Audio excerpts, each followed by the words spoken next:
Happy New Year, KP and Jodi. Happy New Year. We're back. It's Friday. It's 1 p.m. Eastern, which is the only time zone that matters. And it's the last word presented by Chrisman Commentary. We are excited to kick off the 2025 season of The Last Word, our second season with this weekly show. And a couple housekeeping items before we get into the chat here. I am going to hit enter in the comments. So if you're already out there, thank you. If you're catching this on replay, you're going to see in the comments the next 4 shows for the next 4 Fridays. So please go into those links and RSVP so this shows up on your feed. We'll try to do better at getting these out in front of you guys each and every week. But guys, it's 2025. What's really changed? Anything? The date we use to sign checks, if anybody does that anymore. Exactly right. Yeah. That's about it. I go out of my way every year to all right, I'm not going to mess up the year. I'm not going to mess up the year. I'm like, I haven't had a chance to write it down yet. So that's the kind of world we're in yet. No writing, no handwriting. I still keep a physical to-do list because I probably waste. This is probably the most inefficient thing that I do. I'll have like a task list in HubSpot. I have a to-do list in OneNote. I use Microsoft To-Dos, and then but when I get the most done, it's because I've handwritten. So yesterday morning, I hand wrote my to-do list. And so I did write out the full date for practice. So I got that 2025 in there. If only you had an AI technology consultant to get your life in order. Is there such a thing? Come on. I need a lot more than that to get my life in order, KB. I talked to Bianca Cruz about this. When all of us, we jump on these calls, and for the most part, we seem pretty put together and planned out. There's a few, which I think it's fun. The last word is one of the first words of the mortgage industry commentary for the year. But we talk about how the ugliness that happens behind the scenes, and it's the same in your work product, and how, it's 3 a.m. and you're grinding on a project and you spill your coffee and the puppies are peeing on the floor. And then you have to somehow put a smile on your face and pull it all together and be like, wow, that was easy. That would be epic content, by the way, Jodi. All of what you described in real time. Yeah. Well, this is where I have to yield to both of you. Brian, you are the shepherd, the captain of our ship. You're always early. You're always making it happen.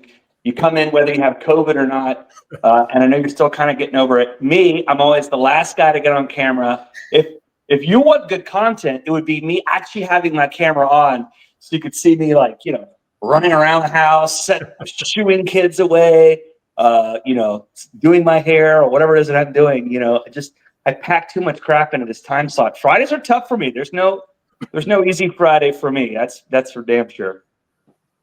It's I woke up and looked at my calendar, this morning and kind of logged in. It's right back at it. Today is not the extended holiday, Friday. It's a jam day, and it's exciting. I'm excited to get back after it. I do want to acknowledge the O that Jodi's wearing on her hat today. Yeah, she was the first Buckeye to text me. Okay, so I got her, Chad Turner, Gallucci, Scott Thompson is one of our top producers. I mean, immediately everyone just talking shit, and I'm just like, okay, I get it. You guys destroyed Oregon. You're playing my Longhorns. You guys are looking really good. No, I'm not betting you. Okay, I'll bet you $1. I'll bet you $1. We'll just do a gentleman's bet. I am not. We did not look that great against Arizona State, and Ohio State looked like an absolute national champion. And Georgia is out. So the road is clear for the Buckeyes. I don't know. And first of all, I was not talking shit. Let's be clear. No, it was no. simply like, this is fun. This is going to be exciting because one of my clients is University Federal Credit Union. Right. For the record. Yeah. So I have a whole lot of hook 'em horns going to be coming at me on Friday. But did you watch the Notre Dame game? Yeah. No, I didn't see one second of that who game. can beat Notre Dame? Yeah, it's turning out that these final four teams are. It should be a pretty good, 3 games that are remaining in this playoff. Yeah. My mom's a huge Penn State fan, and she is like total conspiracy theorist as well. So she's 100% convinced that Ohio State threw the Michigan game so that they had 1 week and didn't end up in the top 4, that they didn't have to come back and play in the Big Ten championship and risk injury, but were playing in the first round of the playoffs. I'm like, like that didn't happen. No, let me apologize. I totally lumped you in with those other 3 knuckleheads. You were not talking smack. You were actually the most noble and gentlemanly of them all. The other ones were talking mad smack. What a crazy week. Gosh, I mean, are you kidding me? Like, I was in the Sugar Bowl in New Orleans a year ago when Texas lost to Washington, and to see all that stuff go down. And I think we'd be remiss if we didn't, at least acknowledge some of the loss of life and sacrifice, and starting off our year with a horrible incident like that. It's a reminder that life is precious, and our country has still got a bunch of wackadoodles in it, and tomorrow is not promised. Yeah, great point, KP. Great point. Yeah, it was like, to have to wake up to that when you should be celebrating the previous year, looking forward. And I don't think that anyone who has a heart had the opportunity to do that, at least not immediately. But at the same time, it does put it puts what we do into perspective. And, we whine and cry about the cost of credit reports, which I think we're going to talk about. And we whine and cry because interest rates haven't come down. But in the grand scheme of things, we're just a very small piece of a very large world that is screwed up 7 ways to Sunday, and we feel the lack of control. We can control a lot of what happens around us, but we have absolutely no control to it. It puts you in a bad feeling position when you feel like you can control your destiny. Yeah. Well said. Part of for me today, having this full calendar was a good distraction from all of that news, because it's not just sobering. It's scary that stuff does happen, and it can happen, and you just like you said, Jodi, so much that's out of our control. So yeah, for sure.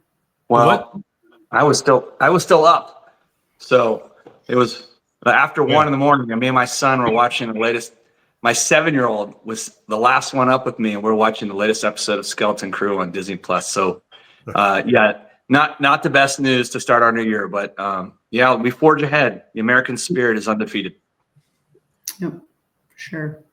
All right, guys, 2025. I know everybody's, has done the work to prep for the planning and the budgeting and the goal setting and all that. And we joke that, the calendar changes, but what really does change? It does feel like, and I know it's only a couple days in, but it feels like there's a spirit of optimism, within the industry. And maybe my lens is a little skewed by the people that I follow on, the social channels. But even the conversations I've had in the last 36 hours genuinely have a little more optimism, I think, than they did in the December timeframe.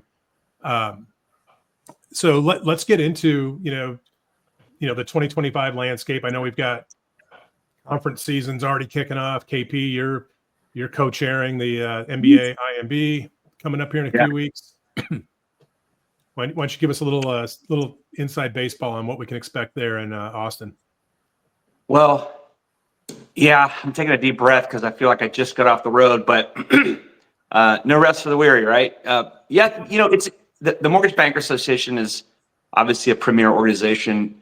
They lobby on our behalf, and they have some huge conferences, 3 really big ones, and a smattering of other ones. But yeah, Jason Stenger, who's the Chief Operations Officer at Movement Mortgage, he and I are co-chairs together, and we are excited to promote it. There's still time to register. I would also say, even though it is at the JW Marriott in Austin, which is sold out, there are a host of other fantastic hotels in the area. So, we are already going to eclipse the attendance from last year, which I think is a reflection of that optimism that you speak of for this year going into this year.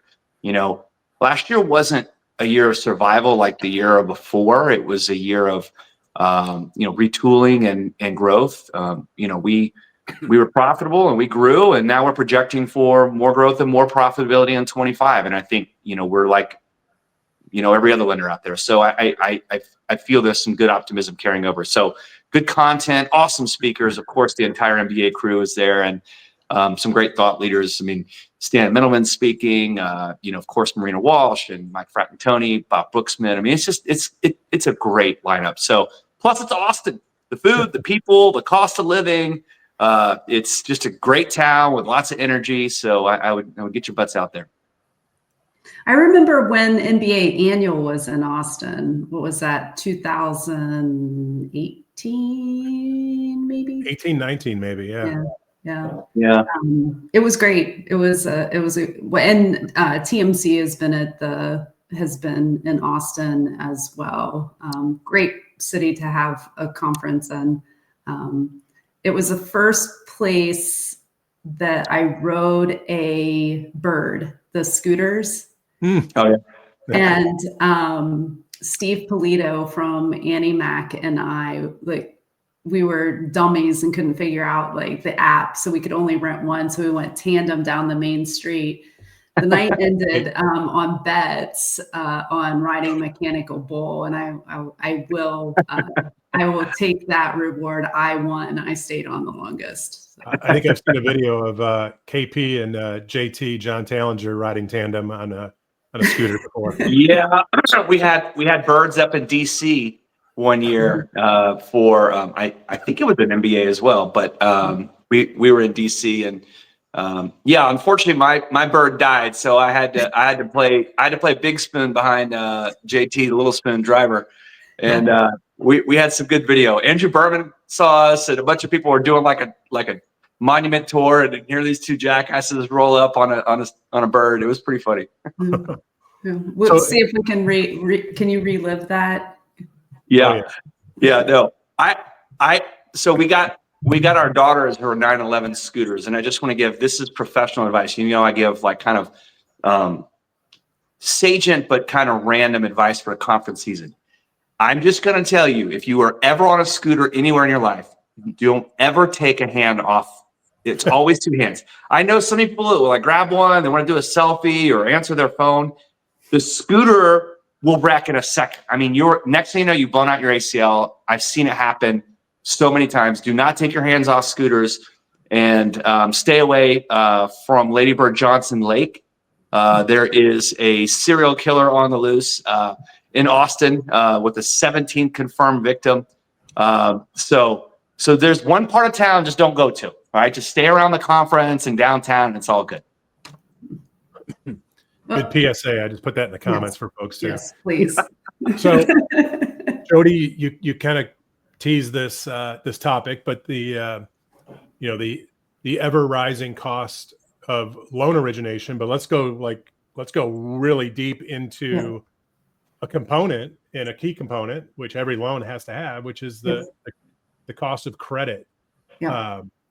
And there's been a lot of commentary, aimed at FICO, right? They're the only game in town right now. And as you all kind of wrapped up 2024 and conversations, I'm sure this is a topic that continues to get traction. You know, it is what it is as far as FICO goes, and they're raising costs. They run a business. That's their, you know, that's their choice. But I'm curious, really, Jodi, as you're talking to lenders, are there any strategies that people are putting in place to kind of mitigate the aggregate expense here? Yeah, and so I was getting the question time and time again. So I run a lender advisory board for Rice Park Capital. KP's on the advisory board, not the lender advisory board at Rice Park Capital. So I sent out a message asking people what they were doing to that lender advisory board, because it's a diverse group of lenders in the TPO space, on the servicing side, on retail lenders, as well as credit union. And the feedback that I am getting is simply that, like, there isn't a solution. You know, some are playing the strategy of get a couple different credit providers, so that to try to create some competition, but you're still relying upon FICO. So it's whoever has the least amount of margin. But strategically, there is one group that they do pull one bureau. And I imagine, I didn't have the time to go back and ask, but I would imagine that you would be doing that in a controlled environment, because you can't just tell a loan officer to only pull one bureau. Right. So I would imagine that they're only allowing the one pull, and then having to hit a specific threshold to go to a 2 bureau, to go to a 3 bureau. Our strategy a year and a half ago was to do soft pull, and now the soft pull costs are the same as doing the hard pull. So it's like, what are you doing there, other than maybe not triggering a lead for somebody else to call? Yeah. So I don't think that anyone has a solution. I think the more frustrating part is we look at going into also having Vantage score. So when we were looking at the other models that were going to come, we were thinking that would create some competition. But in order to get there, we are doubling the cost, because lenders are going to have to pay for FICO and for Vantage score. So it's really doing a tremendous disservice to what we thought was going to create competition and lower credit cost. KP, you run all channels of business. What's your strategy around credit, the increasing cost of credit? Well, you know, if I was at FICO, okay, and I'm talking good about them, and what I would do is say I would find a way to completely squash this new Vantage score FICO buy merge thing. I would find a way to squash it so they continue to have their dominance. That's what I would do.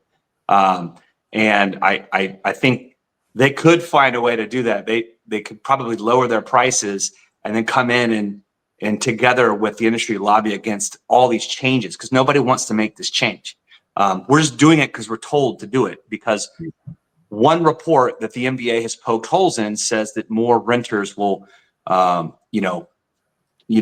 able to get credit visibility. I don't know. Like, I'm just a pawn, maybe at best a knight in this thing. And so what we're doing is we're soft pulling everything as much as possible up front to try and avoid the triggers. We don't have the trigger lead legislation passed yet. And so we're trying to avoid triggers, so you don't have 100+ phone calls all within 10 seconds of a hard pull. And we're running it through DU through our POS and so or LP.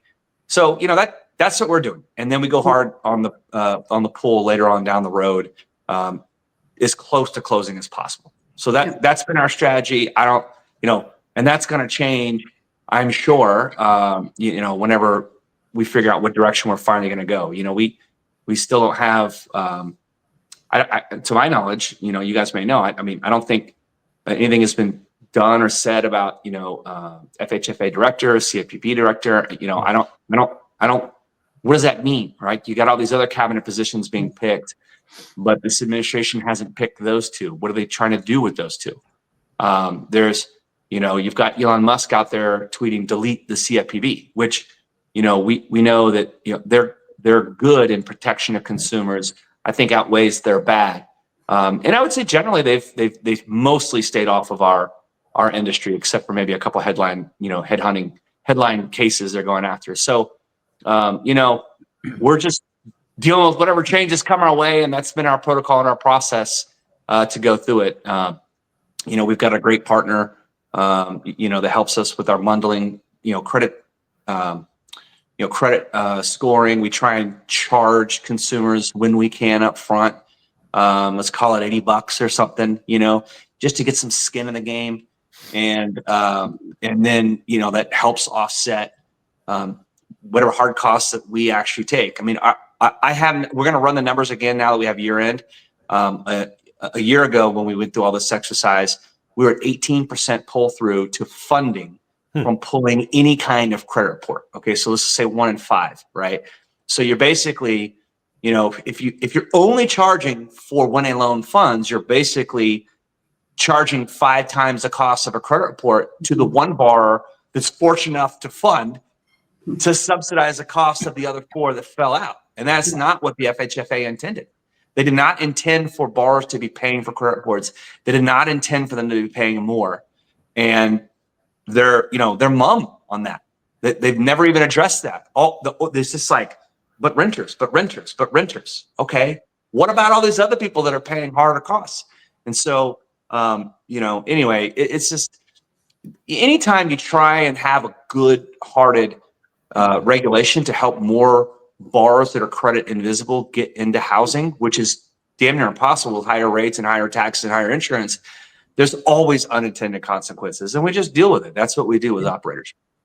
So I was thinking about this, and I'm not a loan officer today. I've carried a license for many years, but I go into my bank account and it says, see what your updated credit score is. Why aren't loan officers having that conversation as they're looking at potential products? Is it because they can't run AUS and they're relying on a physical credit report to be able to do that? Like, hey, borrower, what's your credit score? Let's look at your banking app to see what that is. Well, here's where the rubber meets the road. So and you know this, but I'm going to get into the cap market side of it, why we have a problem. And I actually think some of the states are going to tackle this, and some of them going after transparency of AI and algorithms are going to have an unintended consequence of blowing this whole thing up. This is not a wish. I'm just observing, and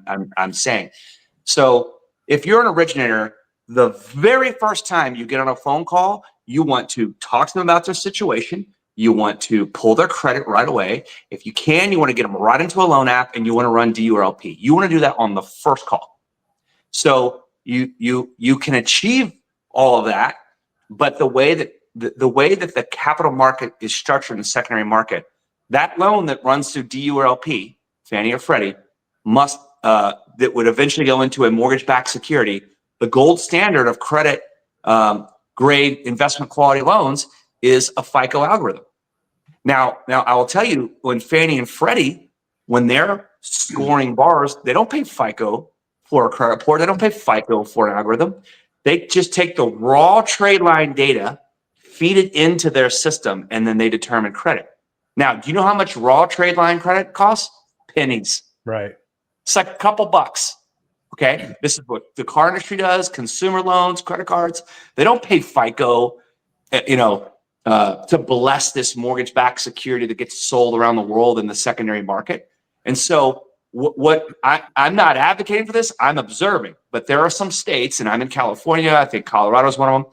There are a couple states out there that are saying, okay, Fannie and Freddie, or anyone, car industry, whatever, if you are using AI, you need to show us what you're using.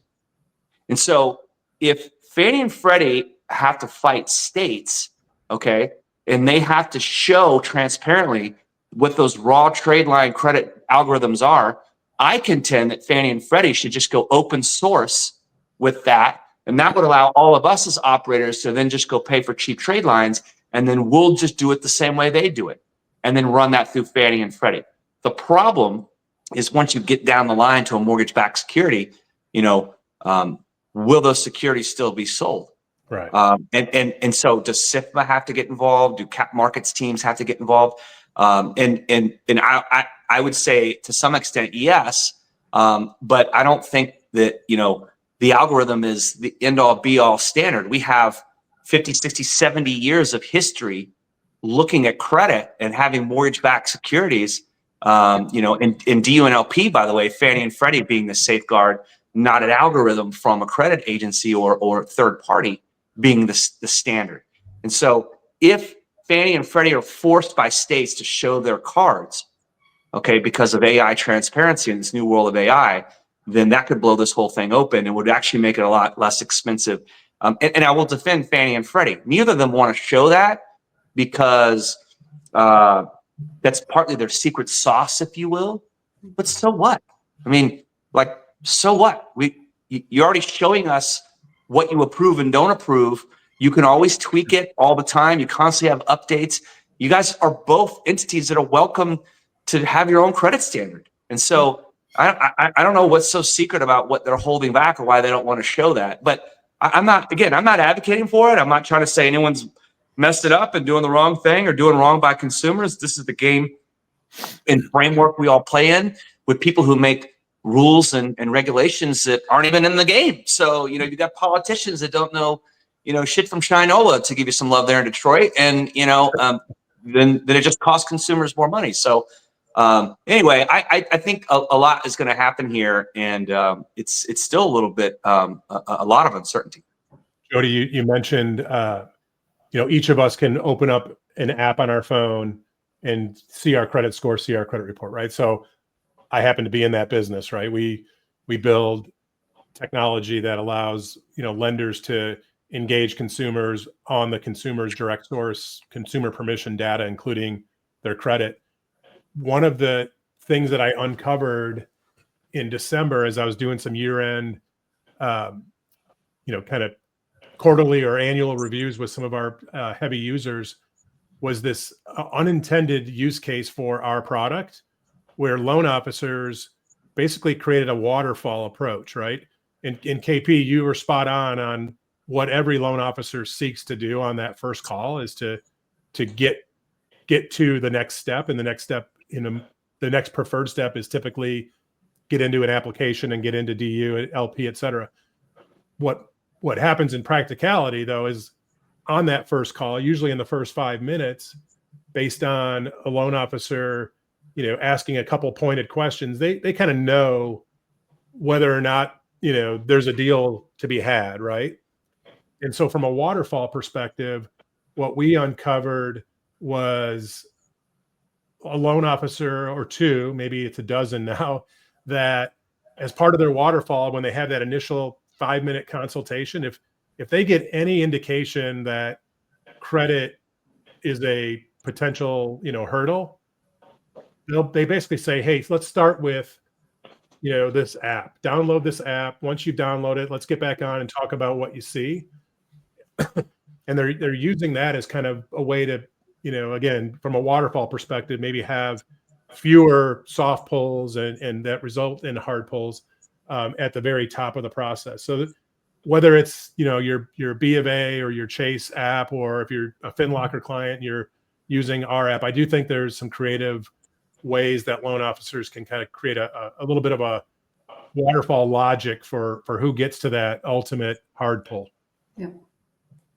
Yeah, and if I may, I know we're short on time here, but people ask me what's the greatest technology advancement in our business to date, and I'm quick to say Fannie and Freddie when they opened up day one certainty and AIM, and what happened is they were transparent with data, and being more transparent and open allowed us to have more throughput, have better reps and warrants, better quality loans, more direct source data. Why wouldn't they take the same line of thought with credit? And again, I'm not saying they're doing anything wrong. I'm just saying that is the next evolution where we're going. And so it worked. And I've been working really hard to try and help Fannie and Freddie drive more adoption of day one certainty and AIM. I want more originators up front. I mean, everything is, to quote, Bob Jennings from CoreLogic, everything is shifting left. And so if we can get more information from the borrower right up front, then, let's do it. And that includes credit transparency of credit trade line data. Yeah, this will be our closing little banter here, but staying on the topic. I mean, in reality, how soon or how far are we from each of us as consumers kind of owning and controlling our credit data, right? Versus, somebody having to pull it, right? I mean, I think, probably inside the next decade, we'll all be walking around with, our digital DNA, including our credit data. 100%. Yeah. So it's just a matter of time. And so, the conspiracy theory, whatever you want to call it, some of these big businesses are probably going to hold on as hard as they can for as long as they can. Money grab before the exit. Right on. Well, guys, this went fast. Next week we've got a big football game, so we'll let maybe our opponents will come in full gear, not just the half gear that we have here. But whoa. Okay. Come on. I got the shoes. I got the belt. Come on. Game on. It's game on. Game you should see my golf cart. I got horns mounted on the front. I love it. I love it. Well, Jodi, KP, Happy New Year, guys. Glad to be back at this. Glad you're feeling better. Yep. I'll be hopefully even closer back to normal next Friday. Again, last housekeeping note, this is the last word presented by Chrisman Commentary. In the thread of comments towards the top of the show, we put in the links for the next 4 Fridays through the end of January. So please go out there and RSVP for those so they show up in your feed. And you can also find these replays on our LinkedIn, but also on the YouTube channel for Chrisman Commentary. And with that, we'll say this was the last word. Happy Friday, y'all. Happy New Year. Thank you.